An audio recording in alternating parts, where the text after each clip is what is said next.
Legacy Maker, the All Sports The place Network. is here and the time is now. Let's take it round for round. And people gather round. Let's see who can win the crown. All the marbles involved. Football, baseball, or golf. Who's dominating the hoops? Who's talking false or the truth? Yeah, come and show me your war face. I'll show you my war face. No holds barred, so for your sake, you better show up in good shape. Valuable information is key to your domination. So focus on preparation. Online is your reputation. Yeah, it's one-on-one. You and me, ain't no fear in me. You will see. When it comes to this, you'll be wearing the number 23. In debate, I hold my weight cause these sports I'm attached to it. Your legacy, get ready cause I'm gonna set a match to it. Hey. Burn 'em. Fire, fire, fire, fire, burn 'em. Fire, fire, fire, fire, burn 'em. Fire, fire, fire, fire, legacy on fire. Fire, fire, fire, burn 'em. Fire, fire, fire, fire, legacy on fire. Fire, fire, fire, burn 'em.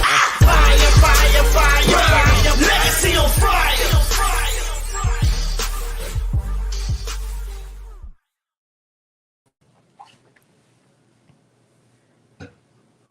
Welcome, ladies and gentlemen. We got episode 74 of Legacy on Fire here on the Legacy Maker Sports Network. So glad to be with you for another episode as we are back to get ready for the NFL season. We've got two more divisions to kind of get into. We're going to get into the AFC North and the NFC North today. And then on our next show, on next week, we'll be finishing up with the AFC West and the NFC West. But we're in the North this week. And let's go ahead and get started with our panel. First, to my, I guess on the screen will be to my left. He's co-founder of the Legacy Maker Sports Network, Mr. Jeremiah Quimby. What is up, sir? Just blessed to be here. Another day, waking up somewhat healthy. And good to have you back, brother. Below me here, he's a very happy man right now, but we're going to get into that a little bit, and just a little bit. Mr. James Brown, Legacy Maker Sports Network team member in the building. James, how you doing today, bro? Doing good, man. Feel good. Glad to be back. Shout out to everybody out there tuning in, watching. We're going to put on a good one for y'all today. Yeah, man, we got a lot to get into. We, are very excited about this one. So we're going to go ahead and get this thing started. First off with one sentence.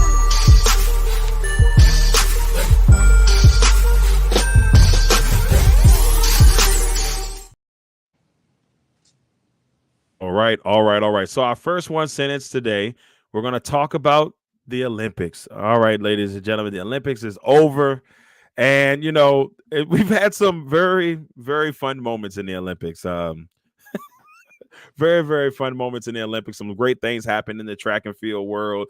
The, USA basketball did their thing on both sides.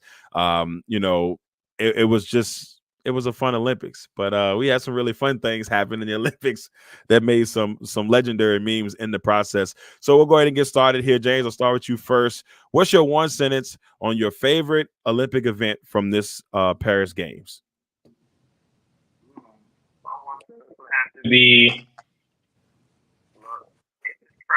I'm tuned in. Men, women, I'm watching. I love the track and field when it comes to the Olympics. I mean, to see the athletes to go out there, the speed, the style, the flash, the fire, it has it all, man, on both sides, male and female. So track and field for me all day. Awesome. Jay, head to you, man. What was your favorite Olympic event in Paris? Rugby. Watching the rugby, I mean, it's intense. Some of them, like the U.S. women's got bronze, first time ever medaling in rugby, and breakdancing was disappointment if you're from Australia, but. Hey, look, and so bad they canceled it already. I know, right? They said no go the next time. Well, look, Jay, Justin Brown agrees with you. His favorite Olympic event was rugby 7, baby. So he was hyped about that. That's a pretty big deal. I was going to say breakdancing. Let's just be honest, y'all. Come on. It was fire. It was fire for so many reasons. No. But for me, though, I had to actually go with gymnastics, man. Like, watching Simone Biles do her thing was absolutely amazing throughout. Basketball is basketball. Got to give love to Steph Curry. But we're going to get in that in a little bit as well, too. But it was just amazing to watch, Simone Biles do her thing, and the rest of the amazing women of the women's gymnastics team. I don't know how the men's gymnastics team do because they don't talk about them. I don't know if they won. They could have won gold, but no one talks about them at all. It was all about the women, and so shout out to them. That was my favorite. I was very excited about that. Next one on one sentence. There's a guy that's going to be very happy about this one. The Atlanta Falcons have decided to beef up their defensive side by bringing in some Pro Bowlers, some all Pro, you name it, and Matthew Judon and Justin Simmons. I'm gonna wait, but I'm gonna let Jay go first on this. Jay, what? I know you can't be thrilled about this, but what is your one sentence? Must be nice to have cap space. Is that what you got? Just must be nice to have cap space. Yeah, because I mean, you could right now, even with Simmons and Judon being brought in, you could still go out there in free agent market, and if you had the money, build you a team of Pro Bowlers that are still available. It's insane who's available because what people want for money now. Yeah, and I think a lot of it now is people are waiting. They're okay with waiting and then just signing when the time is right, seeing how the preseason goes. It is a nightmare for people like Baker Mayfield to have Bates and Simmons on the field at the same time. Oh my goodness! It's no. It can't be nice. It was a big move. And James, I go to you next. I mean, I know what is your one sentence on this because I know it's got to be you're in a good place right now. Atlanta where the players play, baby. I mean, it is what it is. I mean, we traded for Matthew Judon, acquiring him from the Patriots. Talks are they're working on a long-term extension now so that he'll be in Atlanta long-term after the season. Then today, we signed a one-year deal with Justin Simmons to help bolster the secondary in Atlanta. And, to Jay's point, you have Jesse Bates, Justin Simmons in a secondary that also has A.J. Terrell. I mean, that's 3 out of 4. I mean, you talk about the no-fly zone that they had in Denver. I mean, we might be bringing that down south now. The no-fly zone, not to mention you got Matt Judon coming off the edge now. I mean, this is the first time Atlanta's had a 10-plus sack guy since John Abraham. I mean, it's exciting times now here in Atlanta. It's exciting times, man. And don't forget about Grady Jarrett. He's still there in his 87 years of playing football. Yeah, still out there hanging in there. I'm talking from up the middle, so I'm excited. I'm ready. I know you pumped up. There's no way you can't be pumped up. You had to be pumped up. Our man Mike Patton, who does the great podcast touring the AFC South. He says the Falcons got a safety combination of my dreams and Bates and Simmons. So you're living his dream right now. You're living his dream. Flies off that dream. It's a beautiful thing. Beautiful. It's a nightmare for me. Games, baby. I bet. Look, you had your time though. You had your time. You had the GOAT. You won a Super Bowl. It was short lived, but you had like a 2-year window, man, of just Piston excellence. And now it's happening. Well, look, they've won. The Tampa Bay's won the division the last 3 years, right? Yeah, 3-year window of just Piston excellence, and now it's happening. So So we're gonna see how the Falcons will do, man. But it's like on paper, we'll see how it is. On paper, it's looking pretty good right now. Next one on one sentence. Now, this situation is just what's happening here. Hassan Reddick has requested another trade. He requested a trade back from the Eagles. I believe it was probably around I think it was like during the beginning of the offseason, so probably like between the March, April, May time frame. And he gets traded to the Jets. They had that press conference. We're talking all the good vibes, and he was excited, but he was very upfront in that press conference where, he pretty much was saying, like, I want to, he wants to get paid, and, he's wherever he gets paid, he's going to play hard and go from there. It's understandable. Well, he hasn't gotten paid. He's not happy. And to me, it doesn't make sense that the Jets have not found a way to make this man happy after you trade for him. You knew what he wanted. He said from the beginning, this is what I want. This is what I'm looking for. So you get him. And now your dreams of becoming a Super Bowl team, you bring him in for that reason. The defense, it was already good. You bring him in, they get extremely better, and you get healthy Aaron Rodgers. Now all of a sudden you're talking business. Jay, I'll start with you first. What's your one sentence on Hassan Reddick's trade request saying that he agree wants with out? what Mike said. They should have had a deal ready for him when he got there, because the man hasn't even suited up yet for him, and he wants out. And this would be great if they could get him, a contract to get him to stay, because that would help Jermaine Johnson grow in his, pass rushing ability and stuff that we expected to see out of him 2 years ago. So, it's crazy. So that was the thing. Like it doesn't make sense for this to kind of linger. James, I want to go to you, man. What was your one sentence on this Hassan Reddick asking for another trade? Man, ain't even suited up, ain't been booted, ain't been on the practice field, nothing. He said, I'm ready to leave.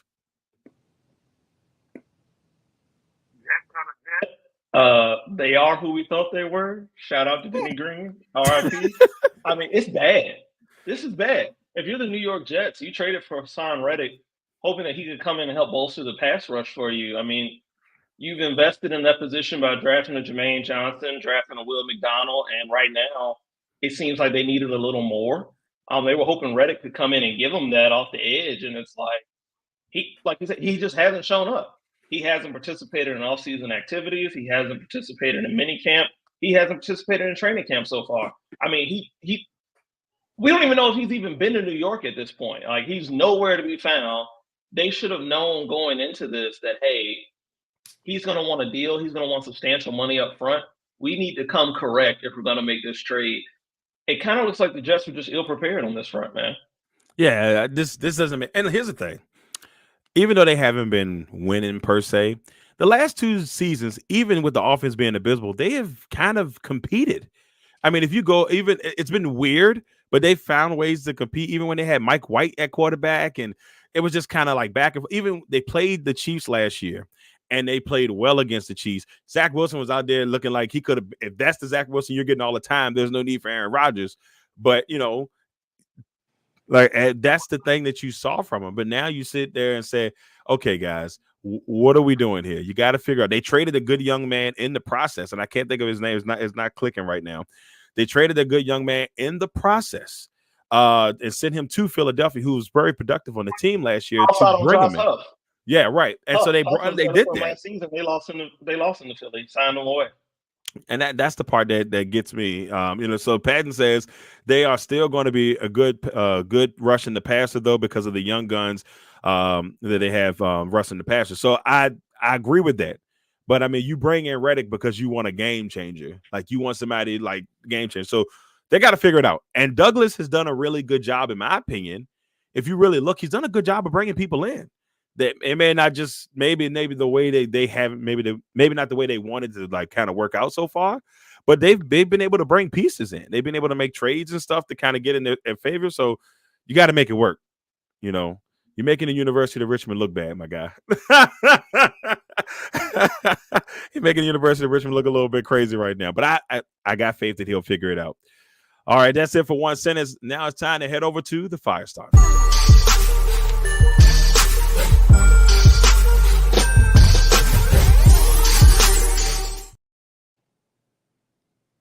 All right. So with this fire starter, we go back to the Olympics here to talk about Olympic basketball. And question at hand, because I feel like every time that we have an Olympic Games, the question comes up, who's the greatest Olympic team of all time? And in most people's eyes is the 92 team, but every year since then, the other team that, comes out says, hey, no, we're the best team. We were the better Olympic team. And that's why I'm interested to kind of hear what you guys say on this, because, we've seen some really good Olympic teams. Now, obviously that 92 Olympic team was extremely dominant. But the competition was different. So that's why I'm kind of interested where you guys say on this. James, I'll start with you first. In your opinion, greatest Olympic team of all time, who are they?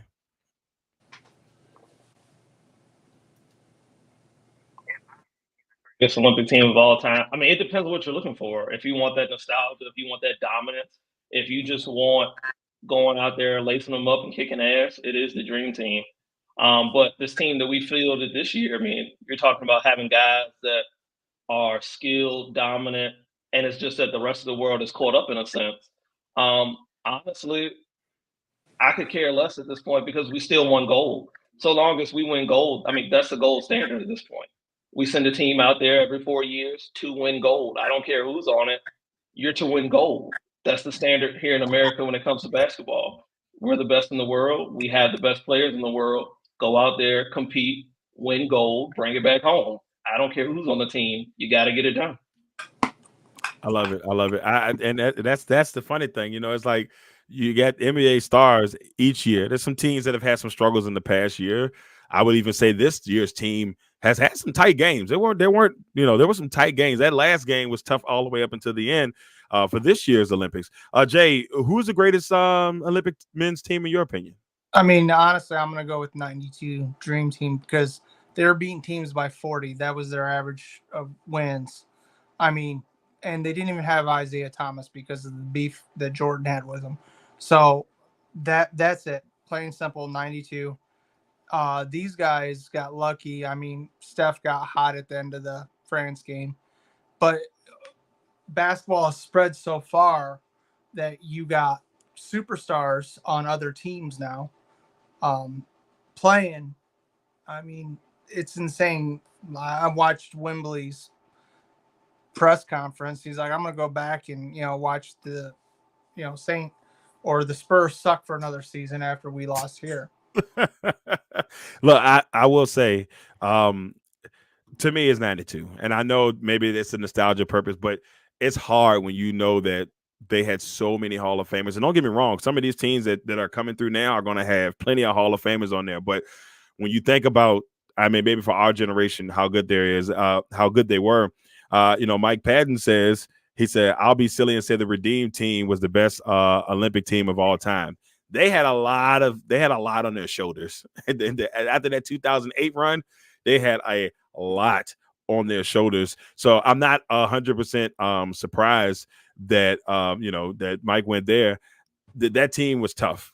That team was tough. They had Kobe and Chris Paul and LeBron and I want to say Kevin Durant. They had a team on their hands. So, but for me, it's hard to go against 92. What was the big thing that was missing from this team? I can tell you exactly what it was. Kobe. I think, yeah. I mean, if they had Kobe on this team, that would be great. I mean, if they had Kobe on this team, they would definitely be like, all right, okay. I see. Mindset to go out there. Like it would have just compacted the mindset even more of like, hey, look, we're here to dominate. We're here to win gold. That's the standard for USA basketball. Yep. Yeah. I go ahead, Jay. Oh no, my cousin's oldest son is 9, and we were talking. I was like, "Who's your favorite player?" Kobe. I was like, "You're being raised right." There you go. I think for me, my favorite player in the NBA right now is Steph Curry, and what we saw from Steph in that last minute on the world stage was absolutely amazing. Because yes, the NBA Finals are the NBA Finals.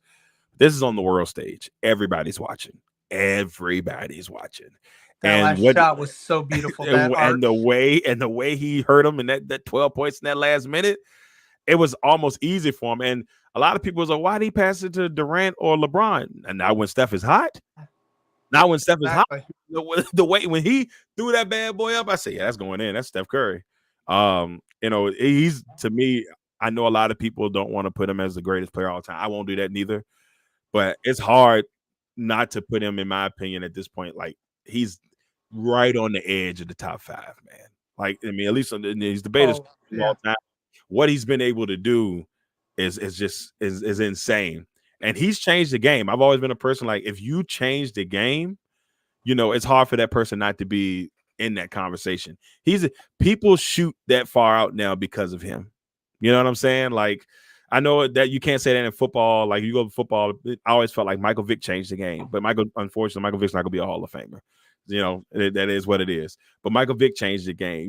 Allen Iverson changed the NBA when, he was the way he was dressing and the style and everything. He changed the NBA on that front. Those people are hard to kind of like not at least somewhat give them some love when it comes to that. But man, Steph was amazing. Absolutely. That was amazing.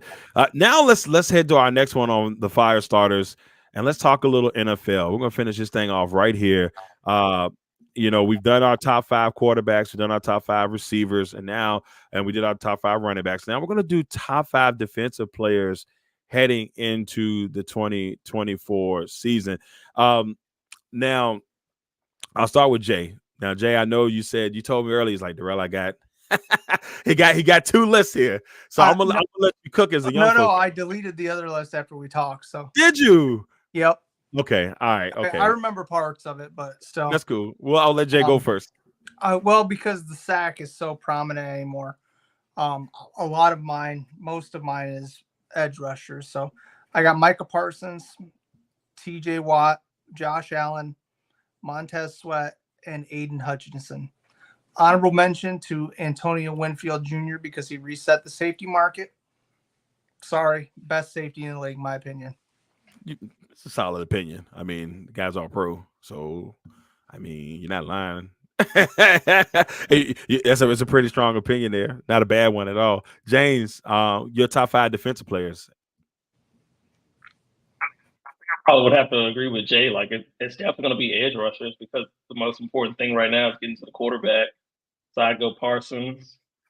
I like Nick Bosa. Chris Jones from Kansas City. I mean, when the lights are brightest, Jones definitely shows up the hardest. So that's 3. That's 4. A lot on the big stage. I do like what Myles Garrett brings to the table though in Cleveland. So I'm gonna go those 5. I had him on there, but I want best safety in the league though, Jesse Bates. I love it. Jesse Bates, best safety in the league. I mean, I see what you're going there. I mean, I'm just rephrasing what he said. That's all I'm saying. Like that's what he said. You got Winfield, he got Bates. There's no NFC South, rivalry going on there. None of that. Look at Jay just shaking his head. If I had to go top 5, I'm gonna go TJ Watt. Definitely gonna go. Let's see. I like Myles Garrett, and Myles Garrett was Defensive Player of the Year this year, if I'm not mistaken. Right. So yeah, I'm going with Myles Garrett. What he does on the field is absolutely crazy. I want to say I know he's not there anymore. But I was about to say Donald, but he's not there anymore. I was playing, he'd have been number 1 for sure. I got Fred Warner in there. I think Fred Warner deserves some accolades for how tough and how physical he's been. How about Commander, your love child? I love Bobby Wagner. You know how I feel about Bobby Wagner, but I'm not gonna throw Bobby Wagner in there right now. You give me 4 years ago, he's in there. He would be my number 1 4 years ago. And then I'd probably throw. Oh man, I don't want to throw Bradley Chubb in there. I don't know if Bradley Chubb is. I'm not going to do that. Well, he tore his ACL last season, so he's trying to bounce back. Yeah, he's trying to bounce back. So, I don't want to do that. I can't think of 5. This is crazy, but those are at least my 3. So Warner, TJ Watt, definitely got to give them love. I would have picked Bosa's. One of them. Oh, Bosa. There you go. Bosa. Yeah, Bosa. They're always hurt, though. That's my thing. I was looking for consistency. More than Joey does. Joey's hurt already, apparently. He hurt his hand in camp, like, last week. So Joey usually is a little bit more nicked up than Nick is. Oh, that's a pun. Joey's usually a little bit more nicked up than Nick is. But, like that. When Nick plays, man, he's dominant. You have to, cater the offensive line to him or else he will wreck your Sunday. So middle linebackers don't get any love anymore. Not when those two there. Middle linebackers, right quick. Team. I mean, come on. I mean, we can name off some linebackers. Of course, Warner would be number 1. Right. What's some more linebackers that I like? Levante David. Levante Davis is a solid one. Yeah, he's been solid for a long time. Yes, Roquan Smith in Baltimore. I love his game. Devin Lloyd. Running mate. Devin. Down in Jacksonville? I think. Yeah. He's coming on. But I like Aluakon, though, if I had to go with any linebacker. Hey, Aluakon had like. Aluakon's nice, man. He's an underrated guy. Yeah, he's under the radar. I mean, Aluakon's led the league in tackles the last 2 seasons, or at least within, he's a stud. Where's LT when I need him to pronounce it? I know, right? Where is he? Awesome Owusu manure. Koramoah. Yeah, There Jeremiah. there you go. Owusu Okay, somebody Koramoah. been. Yeah, I've been studying from LT. Shout out my guy. Shout out to LT. I love it. But yeah, so those are our top 5 defensive players. And that is it for the fire starters. We're gonna go ahead and get to the main flame.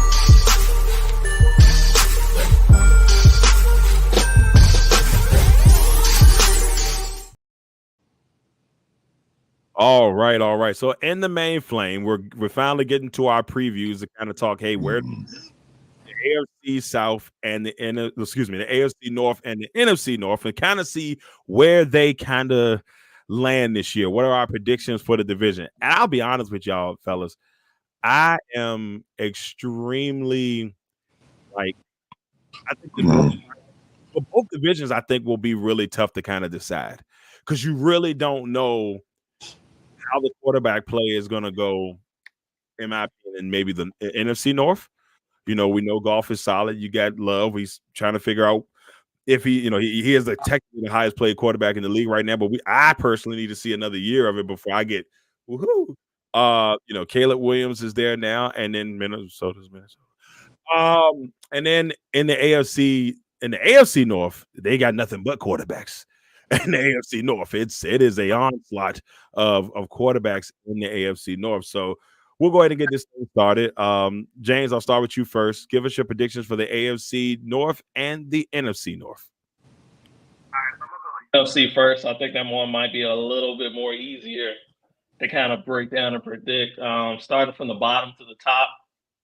In 4th place, I have the Minnesota Vikings. I don't see Minnesota as being that team this season. Right now, they're definitely catching it. They have a streak of injuries right now where McCarthy's got hurt. He's done for the season now. You had Jordan Addison get carted off at practice.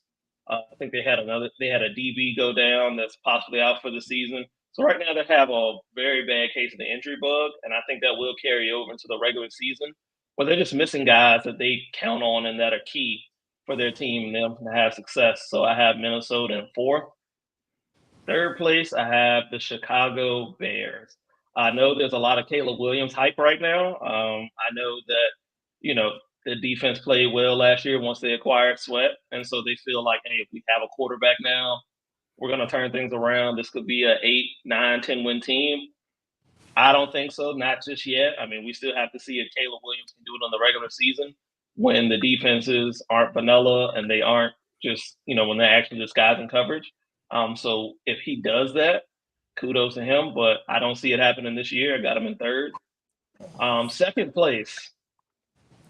2nd place goes to a team that, they're up and coming. They were real dominant last season. They fell short in the playoffs. That is the Green Bay Packers. Sorry, Darrell, you're not going to win it all this year. I'm not expecting Green it. Bay, I have it in 2nd. And then the cream of the crop for the NFC North is the Detroit Lions. I love what Detroit has on the field. I love the fire that Dan Campbell has for this team. I mean, you have Amon-Ra St. Brown. You got Jared Goff. I know Gibbs just got nicked with a hamstring injury, but I don't foresee that as being some long-term. He should be back by the start of the regular season. So I love what Detroit has put together, man. They have a fiery team, and I feel like it's finally time for, the roar to be heard in Detroit, man. I really do. So recap, we got Detroit first, Green Bay 2nd, the Bears in 3rd, and then the Vikings running it out in 4th in the NFC North. All right. NFC North. You're going to AFC North now. What we got in the AFC North? Now, see, this might be one of the toughest divisions this year in the league. As you mentioned it, the AFC North has a plethora of quarterbacks at this point. We know Baltimore is going to have Lamar. We know Joe Burrow and Cincinnati is coming back off the wrist injury. But even if he isn't able to go, you got Jake Browning as the backup there. We know Deshaun is going to hopefully get things right this year in Cleveland. But if he does happen to falter, we got Mr. Hype Man himself, Jameis Winston, is the backup. Brink's looking to eat a W this year in the dog pound. And then the Steelers, man. I mean, the Steelers have Russ and they have Justin Fields. I mean, and we could even potentially see both of them playing at the same time, or both of them checking into games at the same time at this rate. Like, I have no idea. It just all depends on who honestly could have the hot hand. So I mean, that division could honestly break in any way. I feel like a lot of it will come down to quarterback play and who's healthy down the stretch. And in my opinion, I believe that the Pittsburgh Steelers will be in fourth this year in the AFC North, despite Tomlin having another winning season. The Cincinnati Bengals will be the third place team. I don't like the fact that Jamar Chase hasn't been inked to a new deal yet and has been sitting out from camp. We don't know if he's going to play to start the season. He may continue to hold out, so I think that does hurt them a little bit. Second, I do have the Cleveland Browns. I know Nick Chubb is coming back off injury and Deshaun is trying to get it right, but I feel like this is the year that things kind of gel and come together for Cleveland. So I think the Browns get second. And then I have the Baltimore Ravens winning the AFC North this year. Lamar Jackson and the Ravens go out and dominate again and put up another 11, 12-win season. I like it. I like it. Baltimore, Cleveland, Cincinnati, and Pittsburgh. Yeah. Don't be surprised if all four of those teams make the playoffs, that's how strong their division is. I would not be surprised. I also wouldn't be surprised if at this rate one of their quarterbacks isn't traded to Minnesota because they Russell. Man, wouldn't that be crazy? Fields. I mean, what if he goes back to the NFC North after being banished? That would be he goes back and kills them as a Viking. I mean, that'd be a great storyline. Craziest scenario.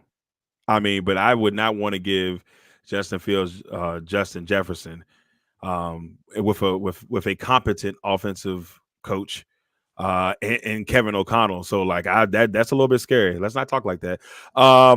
Justin Brown was like, so linebackers don't get love anymore. Fred Warner and Roquan Swift. I know Jay was talking about that in the last one. Pops is watching. Shout out to Pops. Hope you're doing well, my guy. What's Pops, up, old man? What's up, old man? And then Justin says crab legs are expensive inland. So he might. Jameis getting going to float in by the boatload at this point. You ain't got to worry about that. Man. They one shipping. Thing, he got crab legs on deck at the crib. They shipping the crab legs to his house. Jay, we head to you, man. Give us your division winners, your division pick predictions for the AFC North and the NFC North. Well, in the NFC, I have the Vikings, finishing last.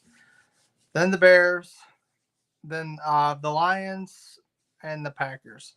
Just because I think, the Lions will falter when they play the Packers at home. But I think both those teams will make the playoffs. The Vikings I had high hopes for because, they were able to get who I thought was the best defensive player. And McCarthy was really balled out in his first, preseason game. He looked good. And God, it hurts me to say that because he went to Michigan, but still, he looked really good. Had some nice throws. In the AFC North, I have the Steelers 8-8, followed by the Browns, because I don't think Watson is, going to be comfortable and be the guy there. I think they paid him way too much money and not seeing anything. Chubb coming back from injury, he can only be a workhorse for so long. The expiration date on running backs have went, up. People, they got him retiring at like 27 now instead of 31 or something. I got the Bengals at 10-6. I really think that they did a good job in their draft. They solidified that line a couple years ago to keep, Burrow upright. They're going to miss Joe Mixon a lot. That was a huge loss for him. They should have kept him. He was Mr. Do-It-All. And then I have the Ravens, of course, winning the AFC North just because it's the Ravens. They're stacked everywhere.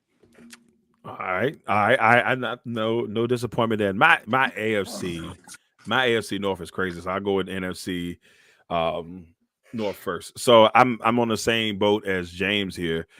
Vikings, y'all said everything that needs to be said.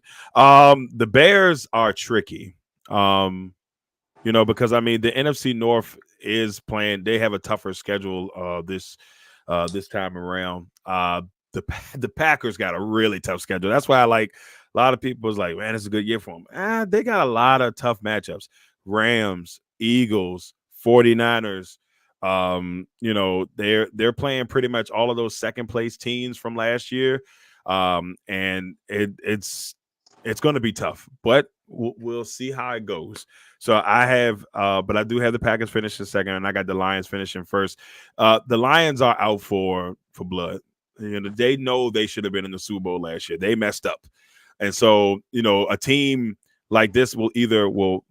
I can see why Jay haven't finished in second, because either you're going to bounce back from this and take it to another level, because in the years past, when the Lions have situations like this, they usually falter. So now are we going to see a Lions team continue to move forward? And I think we will. They do have Jamar Gibbs, who's nicked up right now.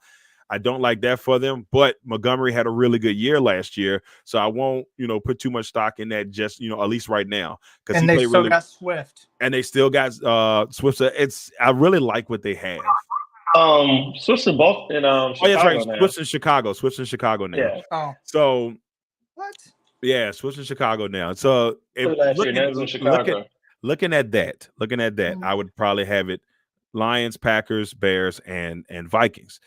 Now, I flip to the other side, and this is going to be weird for me, but I'm going to say it out loud. So first, at the bottom, I got the Bengals.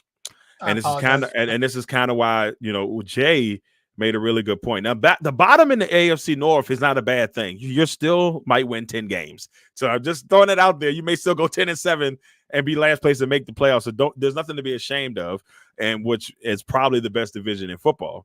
But Joe Mixon leaving there is going to be tough. Now, Zach Moss, who had a really good year at the beginning part of last year for the Colts and was, killing it while Thomas was out, while Taylor was out, they're hoping that they're going to get that fire from him this year. Not sure if that's going to be the case just yet. So we'll see. They still got the T. Higgins issue, but T. Higgins is going to be playing for big contracts. So that's one thing they're going to have on their, that they should have in their favor, or hopefully have in their favor. Then I have Pittsburgh finishing third. Mike Tomlin, every time we think negative about Mike Tomlin and say, hey, this is going to be the year he falters, they found a way to make it. They were 5-8 that one year, and they had to win 4 straight games just in order for him to finish on top. So I won't look past him. And for me, I'm just going to say that I have them finishing third. The second, I got the Ravens. And I have the Ravens. I think both the Ravens and the Browns are going to finish 11-5, or maybe like 12-5. 12-5. I think they'll both finish 12-5. But the difference will be that the Browns are going to beat the Ravens twice. They've been able to beat the Ravens. If you go back and look last year, they kind of handled the Ravens both times that they played them. And so if the Ravens have a kryptonite, it's been the Browns. And the way that team is kind of structured defensively, the way they run the ball, they're going to have Chubb back. So, yes, if Deshaun Watson, which I got a feeling that he's going to maybe not be Deshaun Watson from Houston, but I think he'll be good enough to help them win this division. I got the Browns winning the division. Half of Ohio is going like this. Yeah.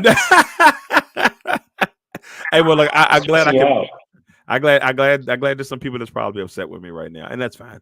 But so the reason why I got the Ravens also finishing second is that they did lose a lot of firepower in their defense last year. Now, don't get me wrong, they're still going to be really good on defense, but they lost some pieces. The Queens, they had Clowney, who was doing really good for them last year. Geno Stone had a really good year for them last year. Geno's in Cincinnati, and Patrick is in Pittsburgh. So you lose 2 of your really good players to division foes, not just anybody, but division foes.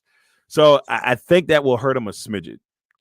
Derrick Henry being there is going to be that should be a masterpiece, and that should be enough for them to win a division. But I still think that Cleveland will find a way to pull that bad boy off.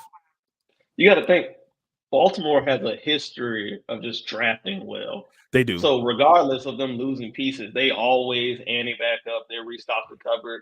I mean, just this year alone, you go out, you add Nate Wiggins, who was viewed as the top corner, and then you go back in rounds like 4, I believe, and you get TJ Tampa, another guy who a lot of people saw as being one of the best corners in this draft, or at least a top corner. And it's like, again, they just revamped the secondary on that way.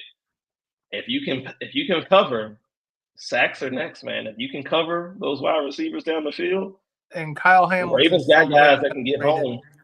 Yeah, what Jay said. Kyle Hamilton's going to be, and he was what, All Pro last year, if I'm not mistaken. All over the secondary. He Yeah. can play him in the slot. They can play him at linebacker if needed, or they can drop him deep coverage as a safety. I mean, he's another one of those jackknife pieces that only the Ravens or the Steelers ever have.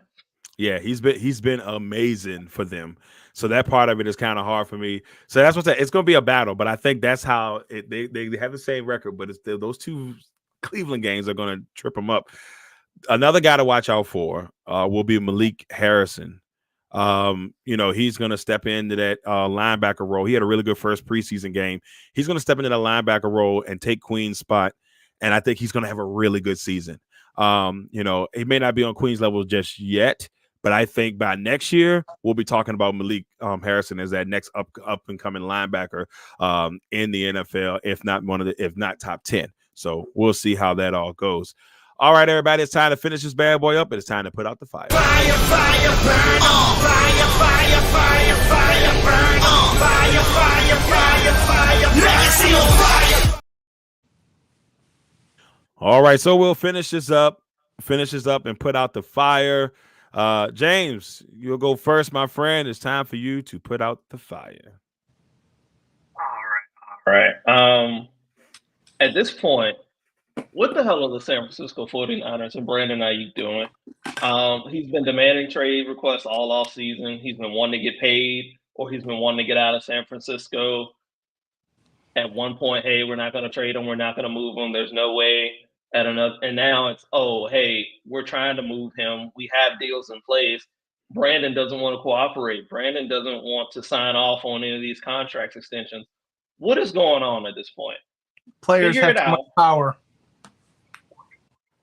It to look a little bit like the NBA, but it's at the same time, it's like this is the NFL. Players don't have that much power as we speculate they do. And then on top of that, what does Brandon Ayuk want to do? At this point, you need to pick a destination. They have trades worked out with the Steelers. They had a trade worked out with the Patriots that you vetoed. They had a trade worked out with the Browns that you vetoed. Supposedly the Steelers were your number one destination.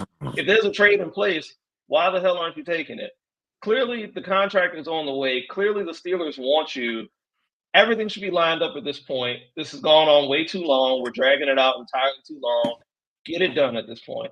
Get it done. Let's move on. It's time to play football. So I'll second that motion on that, James. But I'm gonna tell you what I think it is, and he doesn't really want to go. He's hoping and it's a bad strategy.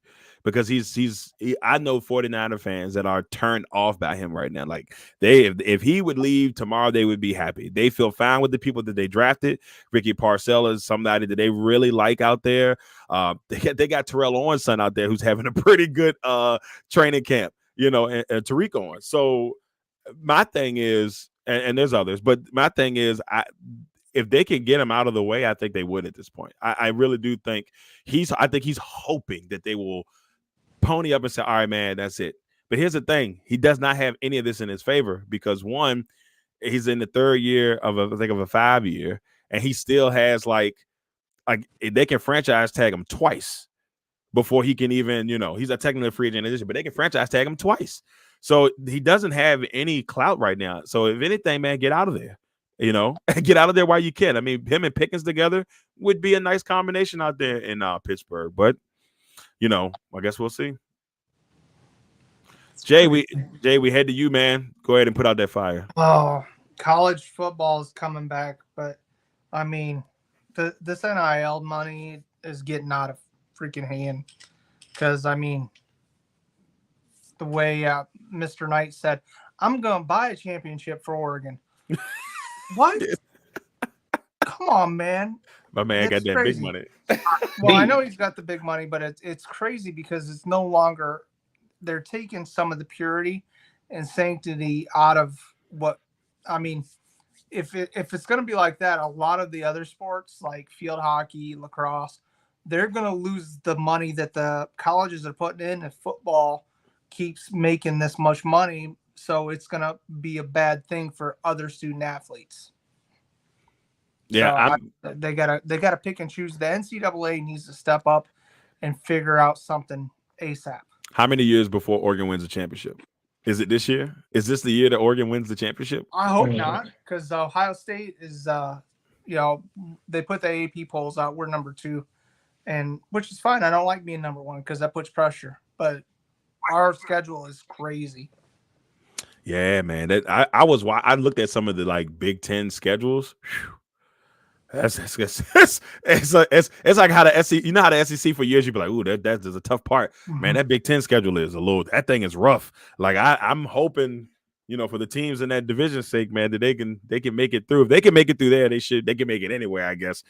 It'll be interesting to see. James, I got one question before I say my piece. Played college football yet? Do you like it? What was your thoughts on it? I do have NCAA 25. I have been playing. Started a dynasty, did a road to glory. Dynasty-wise, I am at Virginia Tech. We are making the Hokies strong again. Kicked UVA's ass the other day. Good things are happening.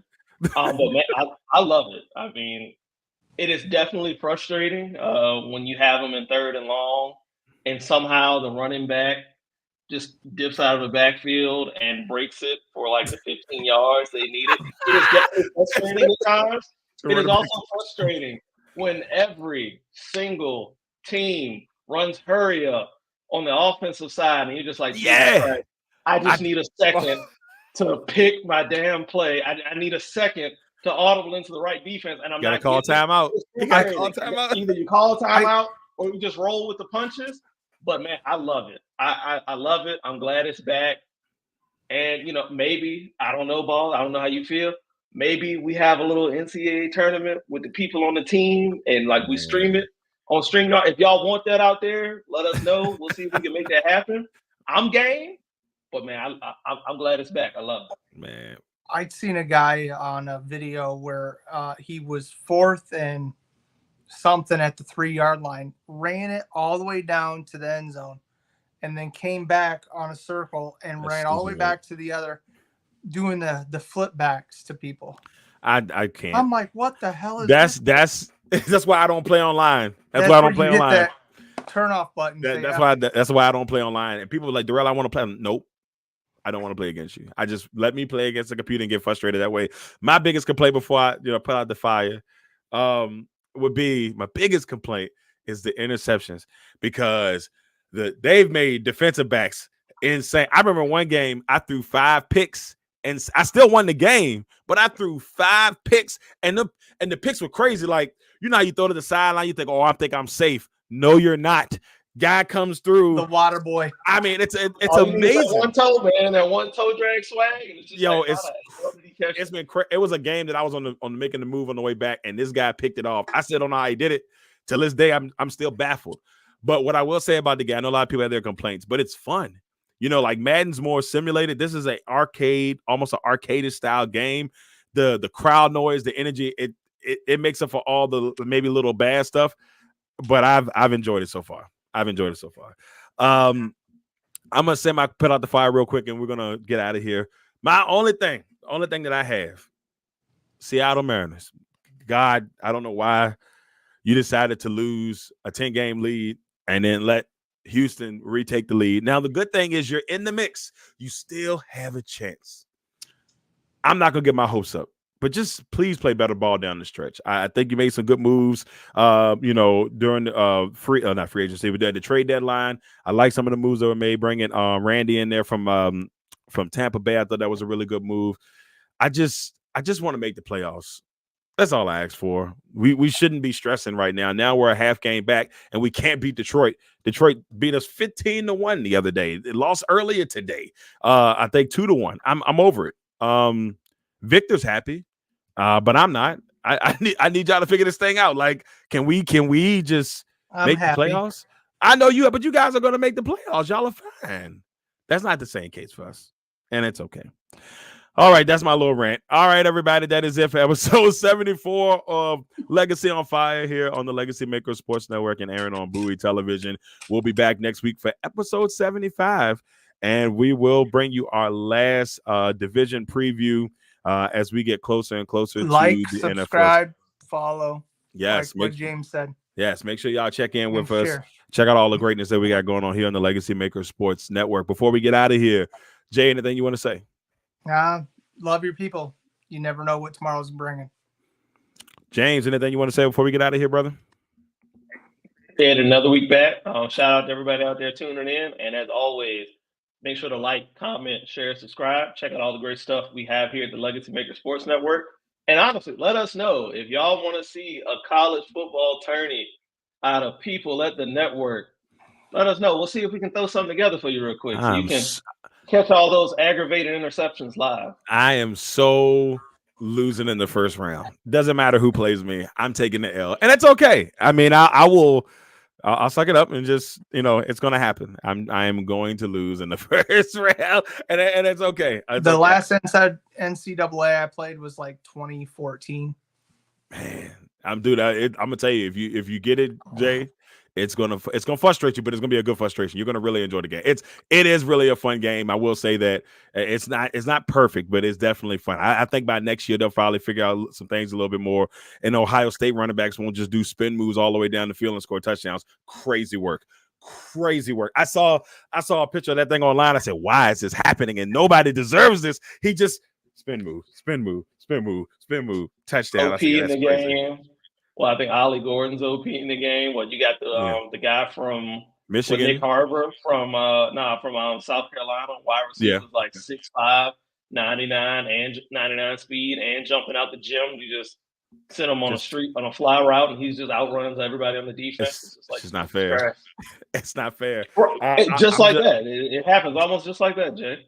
Yeah, I'm still trying to win a national championship. Me and Virginia have had a little bit of a rough go. We've won a couple of bowl games, but I'll tell you, some teams have been getting. Tech hasn't been a problem. I will say that I've made sure that I've beaten Tech. I need that in my life. But I'll tell you who's been my problem: North Carolina. These they just don't care. They just don't care. And that's okay. But that's all right though. They beat me in the last game. I got Toledo next. Toledo, you're in trouble. Just know that. It's coming. All right, everybody. That is it for episode 74 of Legacy on Fire here on the Legacy Maker Sports Network and of course, airing on Bowie Television. Once again, everybody, thank y'all all for tuning in. We'll see you all next Thursday. Same bad time, same bad channel.